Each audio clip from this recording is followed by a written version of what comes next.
Bom dia, boa tarde, boa noite, sejam muito bem-vindos a mais um vídeo do nosso canal Só Escola de Samba, a sua mais nova casa de notícias, curiosidades, informações, tudo do nosso mundo das escolas de samba. Muito obrigado por cada um de vocês que estão aí se inscrevendo no nosso canal crescendo. Estamos aí no ritmo de chegar a 1000 inscritos, é o nosso objetivo, é a nossa meta, e com isso contamos com a ajuda de todos vocês, meus amigos do carnaval, vocês que amam escolas de samba, vocês que amam desfile de escola de samba. Estamos aqui para falar cada vez mais sobre o nosso mundo das escolas de samba, então pedimos a vocês que nos ajudem a crescer, a desenvolver cada vez mais o nosso trabalho, se inscrevendo aqui no nosso canal Só Escola de Samba, e também pedindo para você curtir os nossos vídeos, compartilhar com todos os nossos amigos, os seus amigos da sua escola de samba, da sua ala. Manda nos grupos aí para todo mundo para poder nos ajudar a crescer. Também ativar o sininho, curtir, compartilhar, comentar aqui, gerar esse debate gostoso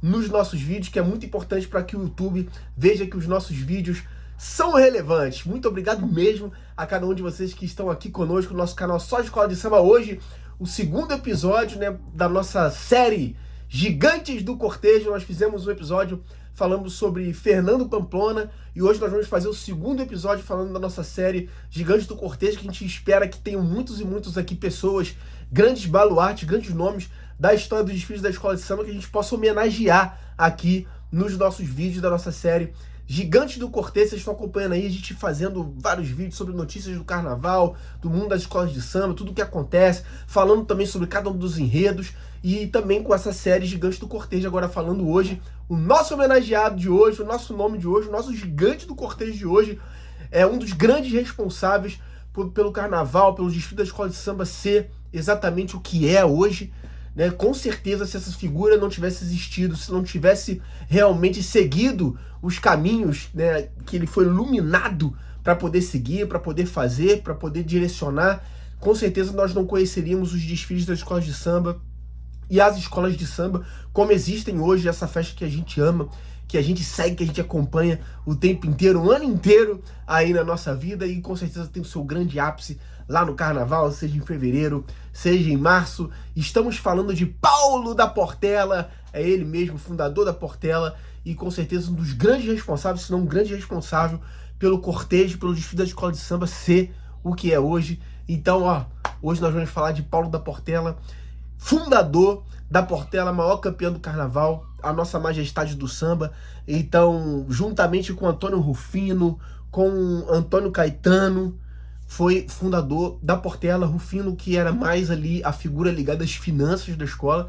O pessoal da Portela com certeza vai vir aqui, vai ver o nosso vídeo, comenta, fala, né, coloca aí o seu conhecimento também para fora. O pessoal da velha guarda com certeza nos ajuda muito a poder desenvolver o nosso trabalho cada vez mais. Estamos aqui para aprender juntos, é o que eu sempre digo isso. E Antônio Rufino, que era mais ali a pessoa das finanças, naquele início ali da escola de samba, de Oswaldo Cruz e de Madureira, junto com Antônio Caetano, que foi a figura dos símbolos, ele que ali criou a águia, ele que ali criou a bandeira, a águia da Portela, o grande símbolo, o símbolo maior da escola de samba e um dos grandes símbolos do carnaval do Rio de Janeiro, do carnaval do Brasil, que nós todos respeitamos e nós todos aguardamos, como estamos na avenida, sempre a resposta da grande pergunta: como será que virá esse ano a Águia da Portela? É algo sempre que está na nossa expectativa de sambista, a nossa expectativa como espectador da Marquês de Sapucaí, e esse grande símbolo foi criado pelo Antônio Caetano. E a bandeira da Portela, que foi criada por duas inspirações. Uma das inspirações foi a bandeira do Japão. Naquela época a bandeira do Japão era diferente, do Império Japonês é diferente do que é hoje, né? Já tinha lá o sol nascente, hoje é o sol nascente com ela toda branca, mas antigamente era o sol nascente, seguido por raios de sol bem grandes, né? Então por isso que a Portela tem aquelas listras, né, que são para um lado, para o outro, para o lado, para o outro, com a águia no meio, e era assim a bandeira, só que ao invés da águia no meio, a bandeira do Japão tinha um sol nascente, vermelho, com essas puxadas vermelhas na bandeira do Japão, branca, né? E hoje em dia a bandeira do Japão é só o sol nascente com a bandeira branca. Naquela época ela era assim, então o formato da bandeira foi imaginado com a bandeira do Japão da época, e a águia da Portela, também inspiração do Antônio Caetano, e as cores, né, o azul, que veio a dominar ali a bandeira da Portela e ser as cores oficiais da escola, o azul e branco, foi em homenagem à Nossa Senhora Aparecida, padroeira do Brasil, né? E por isso que tá lá no samba famoso, né? Gravado por Carla Nunes, por Clara Nunes, da Portela, que ela fala Nossa Senhora Aparecida, né? E vai se arrastando. Salve o samba, salve a santa, salve ela, salve o manto, né? Manto de Nossa Senhora Aparecida. Azul e branco da Portela. Então, Portela na Avenida, né? Grande samba de Clara Nunes, gravado por Clara Nunes, um grande sucesso, que é uma grande exaltação à Portela, e a gente sempre ama ouvir nos esquentas toda vez que a Portela vai passar na avenida.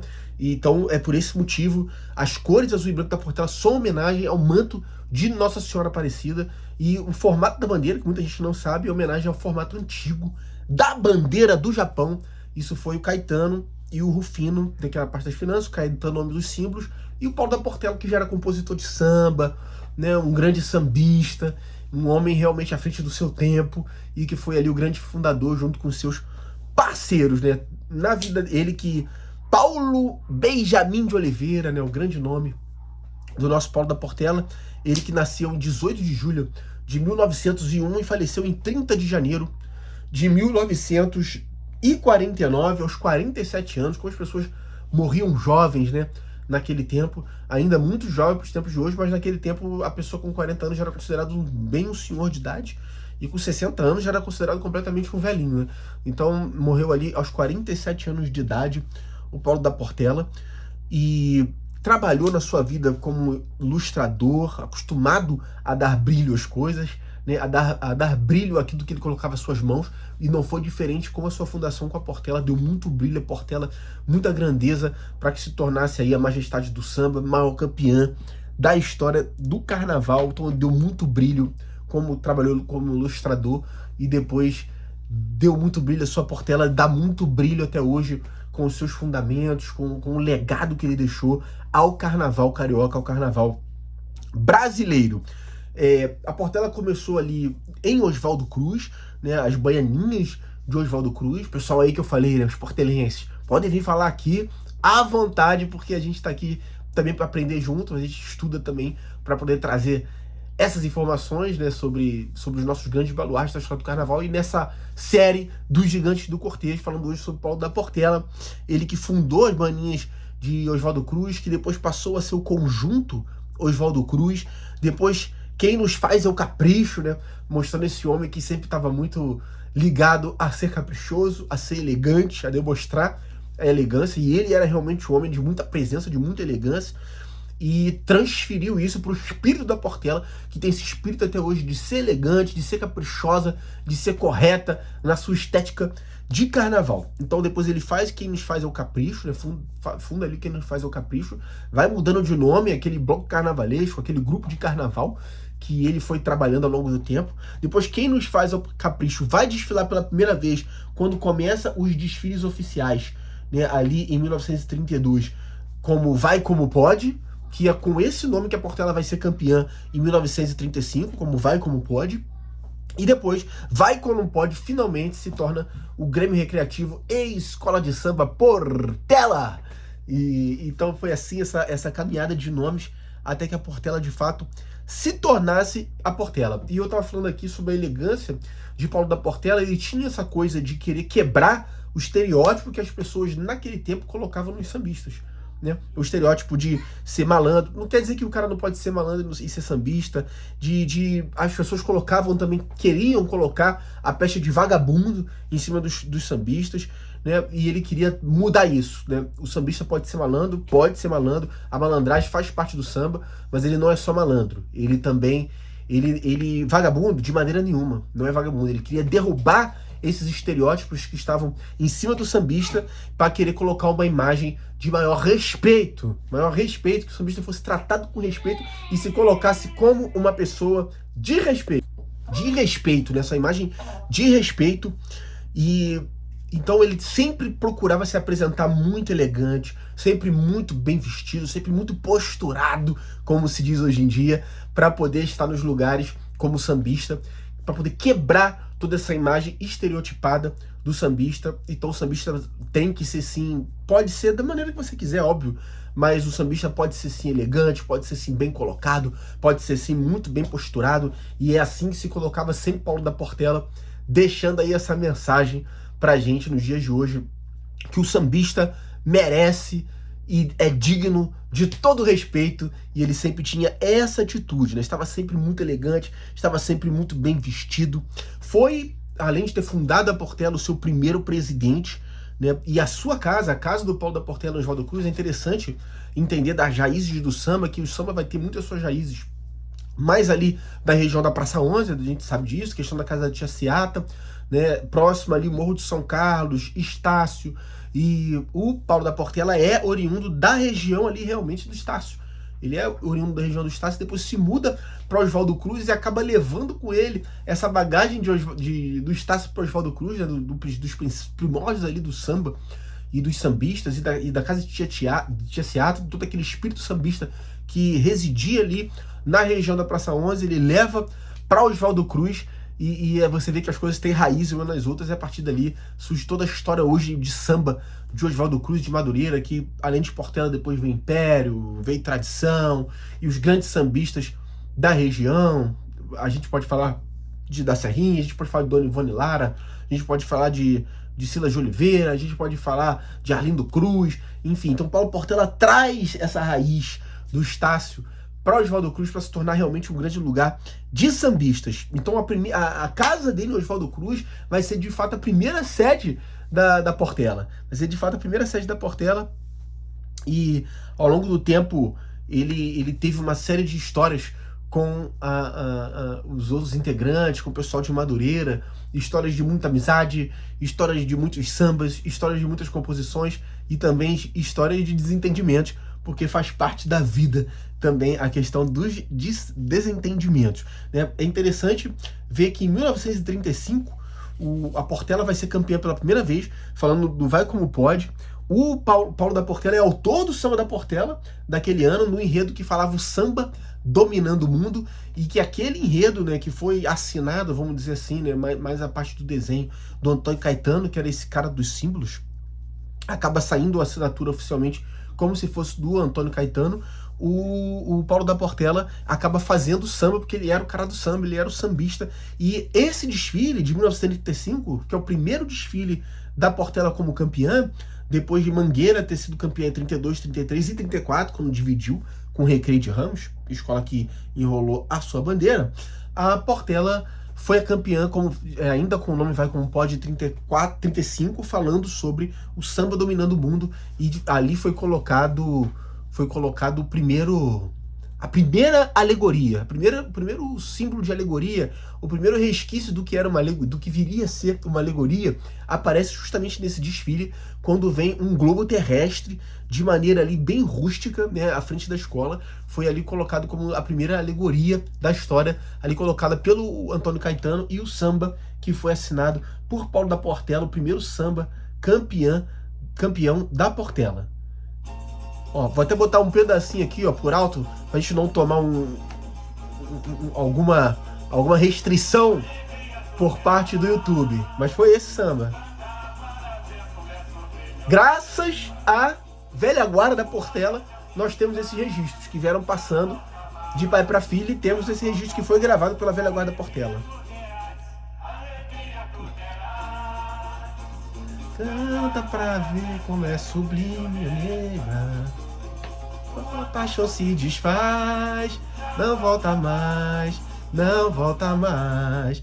Então, aí o primeiro campeonato da Portela, assinado pelo Caetano, e esse samba, um samba de Paulo da Portela. Você vê como já tem qualidade carnavalesca, né, de sambista, de samba enredo mesmo, nesse samba de 35. E aí, já com o próprio Paulo da Portela assinando um desfile, e até num vídeo do Simas que eu vi, do Antônio Simas, que ele fala sobre isso, que é o primeiro desfile que de fato vai ter todo um trabalho artístico do cortejo, justamente relacionado a um tema específico que é se contar, que a Portela ali em 39 vai conseguir o seu segundo título. 36 tem o primeiro título da Tijuca, depois a Vizinha Faladeira vence em 37, a vizinha que tá aí, e em 38 teve desfile, mas as escolas não houve julgamento. 38 e 39 a Portela conquista seu segundo título com esse Teste ao Samba. que é um carnaval, que é o primeiro desfile, como eu tô falando aqui, que de fato toda a parte estética está ligada a um tema específico, e ali Paulo da Portela, já que oficialmente assina esse desfile como carnavalesco, tem seus títulos como carnavalesco também, ele vai assinar esse teste ao samba, na qual toda a escola vem falando sobre a questão da educação, sobre a questão dos professores, né, essa coisa toda, e o Paulo da Portela vai trazer o teste ao samba, sendo também o autor do samba e trazendo todo esse visual, né? Esse visual que estava ligado ao tema específico, que era ali o tema da educação. Vamos colocar um pedacinho aqui. Tomara que a gente não tome nenhum ban aí do YouTube, mas é muito bonito isso.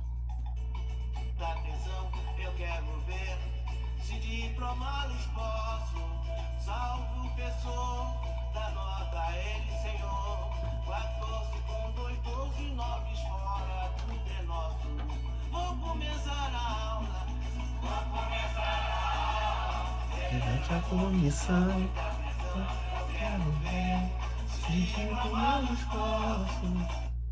Você tá vendo? Você tá vendo?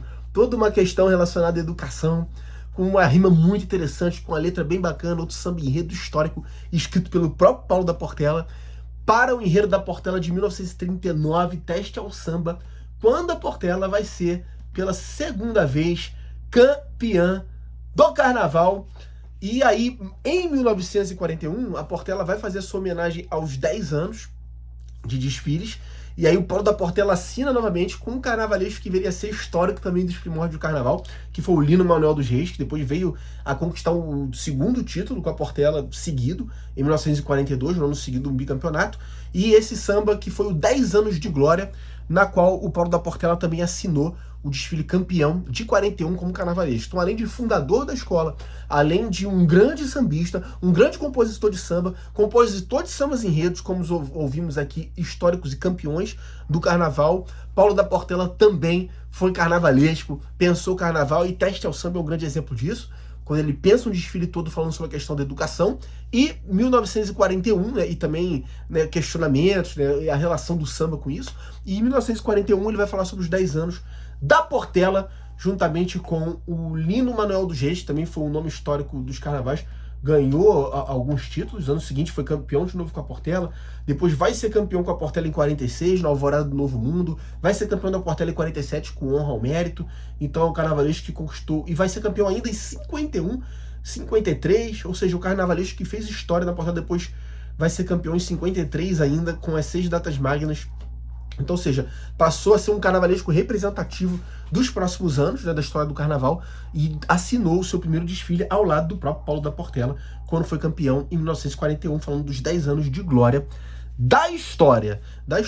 Então, o Paulo da Portela vai ter um problema, a gente falou aqui da questão dos questionamentos, falamos aqui das glórias, dos títulos, das suas criações, tanto como carnavalesco, como sambista, como compositor de samba enredo, e também chegamos a comentar aqui sobre a questão do desentendimento, e realmente ele vai ter um desentendimento que vai fazer com que ele fique afastado da escola a partir desse momento, porque ele vai chegar ao desfile, ele se tornou uma referência já no carnaval naquele tempo, passou a ser um embaixador do carnaval naquele tempo e acaba fazendo uma viagem para o Uruguai, falando sobre carnaval e mostrando para o mundo a cultura carnavalesca do Rio de Janeiro, a cultura carnavalesca do Brasil, e ele vai junto com o Cartola, seu amigo, compositor de primeira linha, um dos maiores da história do país, em todos os ritmos musicais, em todo tipo de música, e fundador da Estação Primeira de Mangueira, era seu amigo, juntamente com também Heitor dos Prazeres.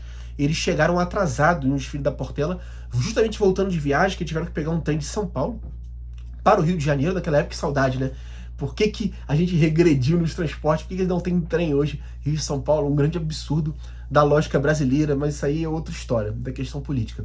Mas o Paulo da Portela chega ao desfile com Cartola e com Heitor dos Prazeres, e por Cartola e Heitor dos Prazeres não estarem vestidos com as cores da Portela, alguns integrantes ali da escola não permitem que eles desfilem com a escola. Porque ao chegar, o Paulo da Portela fez questão, fundador da escola, nome benemérito, enfim, grande patrono, a gente pode falar qualquer nome relacionado ao Paulo da Portela pela grandeza e importância que ele tem dentro da escola de samba. Ele chega no desfile da escola que ele mesmo fundou e acaba vendo que seus amigos foram impedidos de desfilar na escola porque não estavam com as cores da escola. E aí, por esse motivo, o próprio Paulo da Portela se chateia e ele mesmo não desfila. Se eles não vão desfilar, eu também não desfilo, aí causa um racha ali com a escola, uma questão de tensão. O próprio Cartola vai fazer um samba depois falando sobre isso, né? Falando aqui, se abraça o inimigo como se fosse um irmão, né? Sala de recepção, que os entendedores aí da história do carnaval dizem que foi uma resposta àquela situação e também um recado, né, de abraço ao seu amigo Paulo da Portela, que também tem uma história interessante com relação à questão política, porque o Paulo da Portela foi durante muito tempo, eu falei aqui de política, de transporte, o Paulo da Portela foi durante muito tempo integrante do Partido Comunista Brasileiro, então tinha esse lado também dele de ser uma pessoa ligada aos movimentos sociais e aos movimentos da cultura, isso aí pelos anos 40, através dos anos 40, né? Então era uma pessoa que cantava, que dançava, que compunha e que realmente foi muito significativa, muito importante, foi fundamental para a história do carnaval, porque, como eu falei no início, sem Paulo da Portela, a gente não estaria aqui vendo o carnaval da maneira que é e da forma que é nos tempos de hoje. E Paulo da Portela, depois de um tempo, né, esse tempo afastado, ele também chegou a falar, mandar recados para a própria escola de samba, através dos seus sambas, através das suas palavras, né, na figura do que era na figura do que ele fazia como compositor, né, também disse que ele realmente não via a sua própria escola, a sua própria fundação, seguindo caminhos que ele não podia mais participar, não podia mais apitar, mas realmente é reverenciado pela escola da maneira que tem que ser, respeitado pela escola da maneira que tem que ser, respeitado por todo mundo o carnaval da maneira que tem que ser, e é assim realmente que tem que fazer. E esse é um dos motivos do nosso trabalho aqui, Gigante do Cortejo, exaltar esses grandes nomes da história do carnaval. Então hoje, essa nossa singela homenagem a Paulo da Portela, que vai falecer em 1949, já com uma questão ali relacionada ao coração e tudo mais, mas que vai deixar um legado para diversas gerações. E enquanto houver um sambista, enquanto houver uma escola de samba, o nome de Paulo da Portela sempre será exaltado. Depois desse tempo do Paulo e do Lino, né, a Portela vai ter uma série de desfiles, alguns desfiles, inclusive o tricampeonato de 43, 44, 45, sendo assinado ali como carnavalesco a Liga da Defesa Nacional, e depois o Lino Manuel dos Reis volta, que era uma organização nacionalista que incentivava que as pessoas pudessem estar engajadas no serviço militar. E era um tempo que o Brasil estava em guerra, o Brasil entrou em guerra contra os países do eixo, né, contra a Alemanha, contra o Japão, contra a Itália, na Segunda Guerra Mundial, e justamente a Liga da Defesa vai assumir em 43, 44, 45, ali realmente o período da Guerra Mundial, onde tinha como objetivo usar o desfile da Portela para que as pessoas se alistassem no serviço militar. Então você vê como as coisas vão mudando ao longo da história do carnaval. Teve esse momento aí, serviço militar obrigatório, inclusive essa organização foi fundada pelo Olavo Bilac, pelo Venceslau Braz, que foi era o presidente da República, foi presidente da República do Brasil, e quando fundação dessa Liga da Defesa Nacional. E então essa própria organização acabou organizando e assinando os desfiles e as temáticas dos desfiles tricampeões de 43, 44, 45, não sei em que condições, né? Porque realmente um órgão desse peso e trabalhando para o Exército Brasileiro, enfim, para o país em si. Então realmente tinha um peso muito grande naquela época. Você vê que o carnaval de fato passou por várias fases. Ainda tem gente que reclama de alguns enredos de hoje em dia, mas é isso, que o artista sempre tem a liberdade para fazer o que quer. E depois o Lino Manuel dos Reis voltou a assinar os desfiles da Portela, depois de desfiles sobre carnaval de guerra, Brasil glorioso, motivos patrióticos, que foram os temas, os enredos desses 3 anos. Aí vem a Alvorada do Novo Mundo, aí você vê o toque diferenciado de um artista diferenciado, que foi Lino Manuel dos Reis, e que assina o primeiro desfile dele justamente com Paulo da Portela. Mas essas aí já são outras histórias, mas era importante a gente falar aqui, porque faz parte dessa sequência histórica na qual o Paulo da Portela estava vivo, mas estava afastado do dia a dia da escola. Mas fica aqui a nossa homenagem, assim como a Portela sempre faz questão de homenagear e exaltar o seu fundador, tem um busto do fundador lá, assim como também todo mundo do carnaval, todo mundo que ama a nossa festa, sempre exalta o nome de Paulo da Portela. Esse foi hoje o nosso vídeo falando sobre os gigantes do cortejo, hoje com a nossa homenagem ao grande baluarte, fundador da Portela, fundador, podemos dizer assim, dos desfiles das escolas de samba do jeito que eles são, que é Paulo da Portela. Bem, antes da gente terminar aqui, a gente precisa atualizar algumas coisas que estão acontecendo no nosso mundo do carnaval, no mundo do desfile das escolas de samba.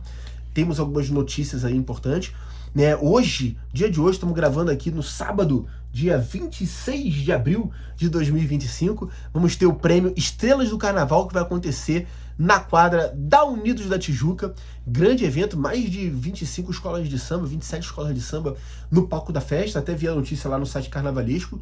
Então vai ser uma grande festa, você que pode ter condições de ir, vá até lá para poder celebrar os nossos artistas da nossa festa, da escola de samba, que estarão sendo premiados no dia de hoje no prêmio Estrelas do Carnaval. Segunda, Mangueira completa 97 anos, tá chegando, hein? Tá chegando o centenário da Mangueira. 97 anos de Mangueira, com várias celebrações, né, que vão acontecer durante essa semana, né, já começando a partir de hoje. Então acesse aí as páginas das redes sociais da Mangueira para ficar ligado em tudo que a escola vai estar fazendo nesses dias em celebração aos seus 97 anos. Parabéns, Estação Primeira de Mangueira. Hoje, a TV Globo de televisão, grande parceira do Carnaval ao longo de muitos anos, completa 60 anos, então parabéns TV Globo. Eu vi no Mais Carnaval, lá nas notícias da Fê, que são impressionantes no Mais Carnaval, ela falando sobre São Paulo, que o pessoal da Liga de São Paulo estava insatisfeito, né, com os valores apresentados, mas as coisas no Rio vão muito bem e tudo se encaminha para mais uma renovação entre a Liesa e a TV Globo. A TV Globo teve 15 pontos de audiência no Ibope do Rio, cresceu mais de 52%, né? Então o Ibope no Brasil, né, porque o desfile da Escola de Samba do Rio de Janeiro é transmitido para o Brasil inteiro, 52% de aumento. Então você vê o acrescente do interesse pelas escolas, pelos desfiles, e com certeza a gente acredita que essa parceria de muitos anos deve continuar. Então hoje, nos 60 anos de TV Globo, até o próprio Mais Carnaval também, que é uma referência pra gente, tá fazendo várias postagens mostrando uma série de novelas, né, programas que fizeram referência ao nosso mundo da escola de samba fictícias, personagens fictícios de escola de samba. A Globo sempre navegou nos seus folhetins, nas suas novelas, sobre essa temática. Então, muito interessante essa temática. Parabéns, Rede Globo, e pelos seus 60 anos, né? Então, confere lá no Mais Carnaval, muitos personagens falando. Lembra lá da Portelinha, né, do Juvenal Antena, né, que tinha sua escola de samba. Enfim, uma série de histórias ao longo das programações da Globo, das novelas da Globo, onde se trouxe essa temática do carnaval. Gabriel Davi, né, presidente da Liga Independente de Escola de Samba, da Liesa, ele informou que está proibido a partir de agora show, qualquer tipo de manifestação, de celebração nas frisas, que a Liesa vai ficar em cima disso. E nos famosos camarotes que ficam lá atrás, né, a partir de agora, todo o projeto acústico, ou seja, para que o som não vaze para a avenida, que a avenida realmente esteja contemplada com aquilo que é o personagem principal da festa, que são os artistas do samba, que são as escolas de samba. Então, a gente sabe da importância dos camarotes, o quanto eles trazem lucro e dinheiro até para as próprias escolas fazerem e realizarem o seu carnaval, mas o importante é que esse som não vaze. Então a Liesa disse que a partir de agora ela assume todo o projeto acústico ali dos camarotes, e que todos os camarotes têm que se enquadrar e pagar, né, e participar do projeto da Liesa. Aquilo que a Liesa fizer, todos os camarotes terão que se enquadrar. Então parabéns, Gabriel Davi, uma decisão acertada e correta da Liga Independente da Escola de Samba. Parabéns, presidente, e toda a diretoria da Liga Independente da Escola de Samba. Graciane Barbosa, ela mesma do Big Brother, né, que durante muito tempo esteve com o cantor Belo, né, um relacionamento famoso em todo o Brasil, e ela que já foi rainha de algumas escolas, inclusive da União da Ilha do Governador, vinha com uma parceria interessante com a Ilha, está de volta à União da Ilha. Então parabéns, União da Ilha, parabéns, Graciane Barbosa, pela volta da rainha, que seja realmente muito significativo para a ilha e para toda a sua comunidade. A Niterói, né, já levantamentos aí, inclusive do próprio Mais Carnaval, da Fê, já informou que terá enredo CEP e patrocinado. Então vamos ver aí como é que vai ser Niterói. Então, ou seja, provavelmente Niterói vai vir com um bom recurso financeiro, além do bom recurso que a própria Liesa já concede, a Prefeitura do Rio, o Governo do Estado do Rio de Janeiro. A Niterói terá ainda recursos extras por causa desse enredo, que será patrocinado. Vamos aguardar ansiosamente para que a gente venha aqui fazer uma análise inicial do enredo da Acadêmicos de Niterói.